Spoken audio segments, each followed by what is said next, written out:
अस्सलाम वालेकुम dear students. आज हम ATP the cell energy currency इसको हम डिस्कस करने लगे हैं।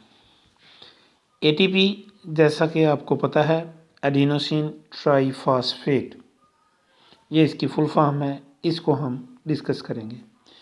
सबसे पहले हम इसके स्ट्रक्चर को डिस्कस करते हैं। आइए डियर स्टूडेंट्स, एक एटीपी जो है बुनियादी तौर पर इन तीन चीज़ों से मिलकर बना हुआ होता है। पहली चीज़ है एडेनिन। एडेनिन बुनियादी तौर पर एक नाइट्रोजनियस बेस है। ये नाइट्रोजनियस बेस कनेक्टेड होती है एक पेंटोज शुगर से, यहाँ उसको हम राइबोस कहते हैं। और इसके अंदर इसका तीसरा रुकन होता है फास्फेट ग्रुप। अब number of phosphate group ATP को या इस सेल करेंसी को नाम देते हैं। अब वो नाम किस तरीके से होगा, जैसे मोनो, डाई और ट्राई। लेकिन इससे पहले मैं इसके मॉलिक्यूल्स को तफसीलन बयान करना चाहता हूँ। डियर स्टूडेंट्स, यहाँ पर हमने देखा है ये डिफरेंट कैटेगरीज हैं। सबसे पहले नाइट्रोजनस बेस है और एक पेंटोज शुगर है। ये जो नाइट्रोजनस बेस है इसको हम एडेनिन बोलते हैं और राइबोस को हम पेंटोज शुगर बोलते हैं। तो pentose sugar plus nitrogenous base यानी एडेनिन, ये दोनों मिलकर एडेनोसिन बनाते हैं। इन दोनों का मरकब इसे हम क्या बोलते हैं, एडेनोसिन और न्यूक्लियोसाइड। दूसरा इसका नाम क्या है, न्यूक्लियोसाइड। अब इसी स्ट्रक्चर्स में नेक्स्ट चीज़ ऐड हो जाती है फॉस्फेट।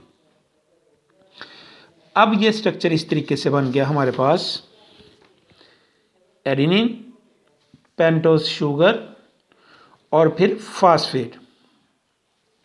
अब ये तीनों का मरकब न्यूक्लियोसाइड से न्यूक्लियोटाइड बन गया। अब हम इसकी वर्किंग के ऊपर आते हैं कि हम इसको नाम किस तरीके से देते हैं। डियर स्टूडेंट्स, जो खुराक हम यूटिलाइज करते हैं इसके अंदर बुनियादी तौर पर जो एनर्जी होती है वो पोटेंशियल एनर्जी की शक्ल में सम अप की हुई होती है, जिसको हम ऑक्सीडेशन के अमल के दौरान यूटिलाइज करते हैं और हमारा जिस्म उसको एटीपी की शक्ल में स्टोर करता है। लेकिन जब हमारे जिस्म को ज़रूरत होती है उस लम्हे ये एटीपी अपना एक ये जो जिसको हम टिल से जाहिर कर रहे हैं, ये हाई एनर्जी बॉन्ड है। ये क्या है, हाई एनर्जी बॉन्ड। तो हमारे पास जो बुनियादी तौर पर इक्वेशन बनती है यूटिलाइजेशन के अमल के दौरान कि ये ATP plus H2O change into ADP plus जो फास्फेट रिलीज हुआ है वो प्लस एनर्जी।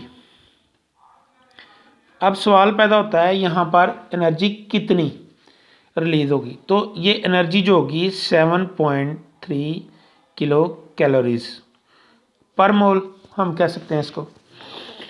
अब यहाँ पर एटीपी जो है एडेनोसिन ट्राईफॉस्फेट, जब ये इसके अंदर से एक फास्फेट निकल गया तो ये 1 और 2, तो ये क्या हो गया, डाई एडेनोसिन डाईफॉस्फेट। अब ये अमल इसी तरीके से आगे मज़ीद जारी रहता है। ये वाला नेक्स्ट फेजेस में आ जाता है हमारे पास ADP plus water change into AMP P, adenosine monophosphate plus इसके अंदर भी आ गया एक फास्फेट प्लस एनर्जी कितनी रिलीज होगी 7.3 किलो कैलोरीज। अब AMP के बाद ये दोबारा एनर्जी को स्टोर करना शुरू कर देता है और AMP वापस ATP में कन्वर्ट हो जाता है। वो एक रिवर्स प्रोसेस है, उसको हम दोबारा। डियर स्टूडेंट्स, ये आपका टॉपिक है, ये 2 दिन का लेक्चर है। कल के लिए आपका यहाँ से लेके यहाँ तक आपने इसका स्ट्रक्चर भी याद करना है, ये कॉपी पे बनाना भी है, यही आपका होमवर्क है, यही आपने लर्न करना है। पेज नंबर 119 का जो है ये आपने लर्न करना है और कॉपी पे लिखना है। अस्सलाम वालेकुम।